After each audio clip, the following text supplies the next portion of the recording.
Hai guys, selamat datang kembali di channel Oyen GG. Di video kali ini, kita akan melanjutkan cerita Donghua Battle Rock Devon. Ayo langsung aja ke alurnya. Meskipun kata-katanya tidak menyenangkan, tetapi saya merasa Anda sangat baik dalam temperamen. Ya, untuk Anda tidak salah paham dengan orang itu. Tanpa diduga, Choking tidak marah, melainkan menemukan langkah untuk dirinya sendiri. Ketika Luo Tian mendengar kata-kata itu, dia langsung ingin mengacungkan jempol Choking. Dia merasakan kekaguman di hatinya. Menengok ke belakang, jika monster tua yang bisa hidup bertahun-tahun, jika dia mudah marah, dia mungkin akan kesal. Pada saat ini, perjalanan Xiaoyan di 33 alam berakhir. Xiaoyan awalnya berpikir bahwa dia bisa menerobos ke tahap awal dari Dewa Pertempuran Bintang 8 ketika dia memasuki alam ini. Tapi sekarang dia telah melampaui harapannya, menembus ke puncak Dewa Pertarungan Bintang 8 yang sudah membuat Xiaoyan sangat puas. Bahkan jika masih ada nektar dewa, Xiaoyan pasti tidak akan terus memilih untuk meningkatkan kekuatannya. Yang dikatakan binatang langit iblis, metode kultivasi Xiaoyan menghancurkan jalannya sendiri menuju keabadian. Semakin masuk ke tahap selanjutnya, tidak boleh buru-buru berlatih. Namun nyatanya, setelah latar belakang Ki asal melebihi 100 juta, akan ada lompatan kualitatif dalam kecepatan peningkatannya sendiri. Ketika latar belakang Ki sumber cukup stabil, tentu saja akan lebih meningkat. Tentu saja, di masa depan, sumber Ki yang dibutuhkan tidak terbayangkan. Faktanya, Senjuan Kipil juga dapat digunakan sebagai sumber kultivasi. Tetapi, efisiensi genesis Ki yang diekstraksi dari Senjuan Kipil tidak terlalu baik. Pada saat yang sama, di dasar Laut Hitam, di atas awan di dasar, Jiu Ying ada di dalamnya, dan sudah lama ada di sana. Tentunya selain Jiu Ying, ada dua sosok di sini. Tepatnya 3 sosok, baik Ping Yuntu dan Busan telah mengejar di sini, dan mereka telah menunggu di sini selama hampir 10 tahun. Orang yang membunuh 1000 pisau seharusnya tidak mati. Setelah periode hening yang tidak diketahui, Kelinci Ping Yun tiba-tiba berkata. Begitu kata-kata itu keluar, suasananya tampak semakin aneh. Wusan tersenyum masam, tidak tahu harus menjawab apa. Bagaimana menurutmu, Xiaoyan? Melihat tidak ada yang menjawab, Kelinci Ping Yun menoleh untuk melihat Jiu Ying. Aku juga berpikir itu mungkin. Jiu Ying juga mengangguk saat ini dan berkata. Namun pada saat yang sama, suara samar datang perlahan. Kamu bilang siapa yang mati? Sejenak, Kelinci Ping Yun dan Jiu Ying terkejut. Menoleh dan melihat ke sumber suara. Sialan, dia belum mati. Gumam Kelinci Ping Yun. Kamu ingin aku mati seperti itu? Aku sudah mati. Aku dapat meyakinkanmu bahwa kamu tidak akan bersenang-senang di tempat permaisuri jika saya mengatakan Anda tidak terlindungi dengan baik. Xiaoyan tidak marah pada semua dan berkata sambil tersenyum. Jiu Ying juga kaget. Dia tidak menyangka Xiaoyan benar-benar bisa masuk dan keluar. Tadi dia juga berencana meninggalkan tempat ini jika Xiaoyan tidak keluar dalam 100 tahun. Tanpa diduga, hanya 10 tahun kemudian Xiaoyan keluar dari situ dan dia merasa kekuatannya terlihat jelas dan dia telah membuat banyak kemajuan. Kekuatannya telah meningkat pesat, kata Jiu Ying.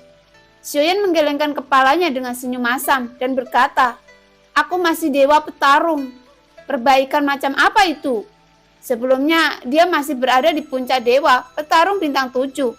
Dan dalam 10 tahun, kekuatan Xiaoyan telah menembus ke puncak dewa petarung bintang 8. Kecepatan kultivasi semacam ini tidak terbayangkan. Saya tidak tahu berapa banyak keberuntungan yang dibutuhkan untuk mencapai peningkatan seperti itu. Dan hampir akan meningkat ke tingkat yang hebat. Mari kita lihat sekilas avatarmu. Kamu menyerang kami seperti orang gila. Kelinci Ping Yun berkata dengan marah. Mengikuti tatapannya, avatar dewa asli masih dibekukan menjadi gumpalan es oleh kelinci Bingyun yang membuat orang menangis. Klon dewa asli tidak bisa bergerak di dalamnya. Xiaoyan mengikuti pandangannya dan segera sedikit mengernyit. Di 33 alam, Xiaoyan benar-benar merasa bahwa avatar dewa asli telah kehilangan kontak dengannya. Melihat avatar dewa asli, Xiaoyan mengerti saat ini bahwa hubungan itu benar-benar terputus. Alasannya bukan hanya karena 33 alam, tapi alasannya sebenarnya adalah setelah menyerap kekuatan bintang dewa asli bintang 5, avatar dewa asli menjadi terlalu kuat. Dan setelah celah dengan avatar terlalu besar, ada serangan balik tertentu. Selain itu, setelah Xiaoyan memasuki 33 alam, dia dipengaruhi oleh formasi besar dunia dan hubungannya dengan avatar dewa asli menjadi lebih lemah. Dan yang terakhir juga memanfaatkan kesempatan ini. Avatar dewa asli menginginkan kendali penuh. Ketika Xiaoyan kembali, mungkin tidak ada jejak avatar dewa asli. Dia akan menghasilkan kecerdasannya sendiri. Meskipun kecerdasannya sederhana pada awalnya, terus terang itu sangat bodoh. Seperti monster level rendah, kecerdasannya tidak tinggi. Tetapi dengan berlalunya waktu, setelah kebijaksanaan spiritual perlahan-lahan dikembangkan, keinginan utama akan dihasilkan. Pada saat itu, bahkan jika Xiaoyan sendiri datang, keinginannya harus dihapus sebelum dia bisa mendapatkan kembali kendalinya. Tetapi, jika kekuatan avatar dewa asli ini setelah keluar dari kontak, benar-benar menghasilkan kehendaknya sendiri. Jika Anda ingin merebutnya, Anda harus mengalahkannya terlebih dahulu. Untungnya, kekuatan Xiaoyan saat ini telah ditingkatkan lebih jauh, dan sekarang kelinci Bingyun telah membatasinya. Dan avatar dewa asli hanya lahir dengan kecerdasan sederhana. Apakah segel bintang ketiga telah dipadatkan? Tidak heran. Xiaoyan melihat klon dewa asli yang tidak bergerak di dalam es, dan ada 3 segel bintang yang bersinar di antara alisnya. Xiaoyan mendekat perlahan. Matanya tertuju pada avatar dari dewa asli. Saudaraku, hati-hati, es ini tidak padat. Wusan memberitahu Xiaoyan dari kejauhan saat ini, tetapi menemukan beberapa es pecah di sepanjang jalan dan hampir meleleh. Duar. Sama seperti Xiaoyan mendekat, orang bisa melihat mata avatar dewa asli tertuju pada Xiaoyan. Seolah-olah dia akan menghancurkan tenggorokan Xiaoyan sekarang. Saat Xiaoyan mendekat, hampir ketika suara Wusan masih bergoyang di udara, es batu itu benar-benar hancur. Xiaoyan menyerang dan pergi. Hati Wusan tiba-tiba menegang. Dia telah mengalami perasaan ini beberapa kali. Meskipun kekuatan asli Xiaoyan telah menembus ke puncak dewa petarung bintang 8, klon dewa asli dapat membunuh Xiaoyan hanya dengan 1 pukulan. Segel 3 bintang berkedip di antara alis. Dewa asli bintang 3, kekuatan avatar dewa asli saat ini, kekuatan fisiknya tidak diragukan lagi dan memiliki kualifikasi untuk melawan langkah ketiga atau keempat dari keabadian kaisar. Namun, meskipun avatar dewa asli telah mencapai dewa asli bintang 3, jika dia memenuhi langkah ketiga keabadian, mungkin tidak mudah untuk mengalahkannya. Karena selain kekuatannya sendiri, Xiaoyan hanya tahu sedikit tentang dewa aslinya. Padahal, cara bertarungnya masih jauh dari cukup. Langkah pertama keabadian kaisar masih belum dapat menggunakan kekuatan keabadian secara matang. Tetapi langkah ketiga atau keempat, keabadian kaisar, namun pembangkit tenaga abadi yang tidak maju adalah masalah yang berbeda. Kecuali jika kekuatan fisik dari klon dewa asli benar-benar dihancurkan. Ia tidak akan dapat menghadapi keabadian kaisar yang kuat. Namun tidak mungkin mengandalkan sepenuhnya pada kekuatan fisik untuk menang. Kekuatan avatar dewa asli meningkat, tetapi hampir sepenuhnya kosong dalam pertempuran. Inilah yang paling membuat Xiaoyan tertekan sekarang. Pada saat ini, Xiaoyan menghadapi avatar dari dewa asli yang menyerangnya dan melihat tinjunya yang penuh dengan kekuatan penghancur muncul di depannya. Tapi Xiaoyan kecepatannya meroket secara instan, dan dengan restu dari sayap bela diri, tidak hanya lebih cepat, tetapi yang paling penting adalah fleksibilitasnya telah meningkat lebih dari 1 tingkat. Dalam sekejap, dia menjauhkan diri dari avatar dewa asli, yang juga mengejar dengan kecepatan penuh. Dengan kedua tinju dengan gila-gilaan mengalir ke arah Xiaoyan, tetapi tinju itu akhirnya tidak mengenai apa-apa. Serangan pada avatar dewa asli dengan mudah dihindari. Sentuhan kebijaksanaan lahir. Jadi kamu ingin melahap dewa? Xiaoyan menyipitkan matanya dan berkata dengan dingin. Avatar dewa asli memandang Xiaoyan, matanya penuh permusuhan. Sepertinya dia tidak melakukannya. Memikirkan tentang itu, sepertinya itu hanya insting. Dia tahu bahwa Xiaoyan adalah ancaman mutlak baginya. Di bawah rangsangan insting ini, dia seperti binatang buas, penuh aura kekerasan, dan hanya memiliki ide untuk melenyapkan Xiaoyan. Bahkan jika Xiaoyan berbicara, dia sepertinya tidak tahu bagaimana berbicara.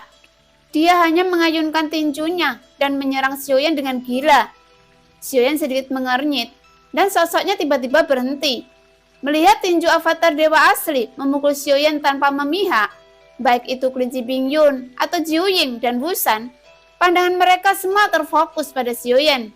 Karena melihat Xiaoyan sepertinya tidak berniat mengelak. Mereka semua menfokuskan pandangan mereka pada saat ini. Dapat dilihat bahwa Xiaoyan tidak dapat menahan pukulan apapun dari avatar dewa asli. Tetapi dihancurkan oleh kekuatan absolut. Jika Xiaoyan tidak memiliki sayap dewa bela diri dan memiliki keunggulan dalam kecepatan, tidak mungkin untuk menghadapinya. Avatar dewa asli yang penuh dengan kekuatan penghancur, seperti tinju avatar dewa asli. Tercermin di mata Xiaoyan yang dalam, kepalan semakin besar di matanya. Melihat tinju avatar dewa asli mendekat dalam sekejap, wajah Xiaoyan tetap tenang dan matanya yang dalam bahkan lebih tanpa ekspresi. Duar. Semua pakaian Xiaoyan tertiup angin dan dia melihat kepalan tangan avatar dewa asli melayang kurang dari 1 telapak tangan. Dari wajah Xiaoyan dan sosok avatar dewa asli berhenti tiba-tiba. Kita harus lebih memperhatikan situasi seperti ini di masa depan. Sebuah suara bergumam. Suara itu tidak berasal dari mulut Xiaoyan sendiri, tetapi dari avatar dewa asli. Jelas, dalam waktu singkat, sebelum dia menghindari barusan, Xiaoyan sebenarnya terhubung kembali dengan avatar dewa asli. Meskipun koneksi terputus sebelumnya, itu bukan karena avatar dewa asli kendali. Jadi inisiatif masih ada di tangan Xiaoyan. Koneksi masih terputus dan hanya perlu beberapa saat untuk mendapatkan kembali kendali avatar dewa asli. Pada saat yang sama, Xiaoyan mengendalikan avatar dewa asli. Pikiran yang dihasilkan juga langsung dimusnahkan oleh Xiaoyan. Sekarang, Xiaoyan mendapatkan kembali kendali atas avatar dewa asli dan merasakan kekuatan fisik yang lebih kuat dari avatar dewa asli. Mata Xiaoyan juga berkedip. Tidak heran jika akan ada situasi melahap tuannya. Kekuatan fisik semacam ini sangat menakutkan. Xiaoyan menarik nafas dingin, merasakan kekuatan fisik yang kuat dari avatar dewa asli. Dan hatinya berdebar, sangat melonjak. Dengan cara ini, avatar dewa asli akan menjadi kekuatan tempur terkuat Xiaoyan sejauh ini. Saya juga tidak tahu apakah tuanmu telah memasukkan metode kultivasi atau keterampilan bertarung dari para dewa asli. Gumam Xiaoyan karena dalam pertempuran sebelumnya dengan keabadian, Xiaoyan merasa bahwa meskipun avatar dewa asli secara fisik kuat, tetapi ada juga kelemahan yang fatal. Xiaoyan memikirkannya di dalam hatinya, tetapi saat ini dia lebih khawatir tentang apakah masih ada kegelisahan di avatar dewa asli. Kehilangan kontak dengan avatar dewa asli kali ini membuat Xiaoyan langsung mengerti bahwa meskipun dia dapat memiliki avatar yang kuat, kekuatan avatar itu tidak boleh terlalu kuat dari dewa. Jika tidak, situasi melahap tuan akan terjadi. Hati-hati di masa depan, setidaknya sampai dewa mencapai keabadian. avatar dewa asli tidak dapat meningkatkan kekuatannya lebih jauh. Jika tidak, mungkin ada serangan balik, dan itu tidak akan mudah. Xiaoyan bergumam dalam hatinya. Dewa dan avatar dewa asli bintang 3 sudah menjadi batas perbedaan kekuatan. Jika avatar dewa asli semakin kuat lagi, maka avatar dewa asli mungkin akan melepaskan diri dari kendali Xiaoyan. Perbedaan semacam ini tidak akan muncul. Ketika dewa menjadi lebih kuat, hal yang paling menakutkan adalah ketika ada beberapa pertempuran hidup dan mati. Begitu situasi melahap tuannya terjadi, itu akan menjadi pukulan fatal. Bahkan jika Xiaoyan mendapatkan kembali kendali atas avatar dewa asli sekarang, dia masih tidak berani melakukan perubahan. Singkatnya, avatar dewa asli harus segera disegel ke dalam 9 peti mati pagoda kekosongan roh. Jadi Xiaoyan tidak akan khawatir tentang serangan balik. Tidak peduli bagaimana dia menerobos ke dewa pertarungan bintang 9, dia benar-benar dapat mengatasi potensi bahaya ini. Sedangkan untuk avatar pemakan jiwa, tidak akan ada serangan balik. Jadi Xiaoyan menyimpan avatar pemakan jiwa di sisinya untuk menghindari situasi kecelakaan sementara. Ayo pergi, tidak perlu tinggal di sini lagi. Xiaoyan melihat kedua binatang buas dan satu orang yang mengawasinya dari kejauhan. Jadi, apa jawabanmu? Zhu-Ying memandang Xiaoyan dan berkata tiba-tiba. Xiaoyan berjanji untuk memberikan jawabannya ketika dia bertarung bintang 8. Zhu-Ying jelas mengingatnya dengan sangat jelas dan telah menunggu di sini dan juga menunggu jawaban Xiaoyan. Jika tidak, dia akan pergi dari sini. Zhu-Ying senior, mengapa Anda ingin kembali ke Shenxi? Sejauh yang saya tahu, Shenxi akan diserang. Dan saya khawatir itu akan menjadi medan perang dalam waktu dekat. Xiaoyan memandang Zhu-Ying dengan serius dan tidak menyembunyikannya. Jika makhluk ini bukan milik Shenxi, tetapi membawa mereka kembali ke Shenxi dan menimbulkan masalah, maka Xiaoyan masih harus berpikir dengan hati-hati. Zhu-Ying berhenti. Dia segera menoleh ke Xiaoyan. Medan perang. Faktanya, selama Anda hidup cukup lama, Anda akan menemukan bahwa kematian tidak lebih dari itu. Meskipun saya tidak lahir di Shenxi, semua ingatan saya adalah milik Shenxi. Bagi saya, Shenxi adalah tujuan saya. Setelah mendengar kata-kata itu, Zhu-Ying berkata perlahan. Melihat Zhu-Ying di bagian ini, Xiaoyan merasa bahwa Zhu-Ying ingin kembali, seperti perasaannya terhadap benua Dogi dan benua Dodi. Setelah berkeliaran terlalu lama di luar, entah itu hidup atau mati, aku hanya ingin daun terakhir yang gugur kembali ke akarnya.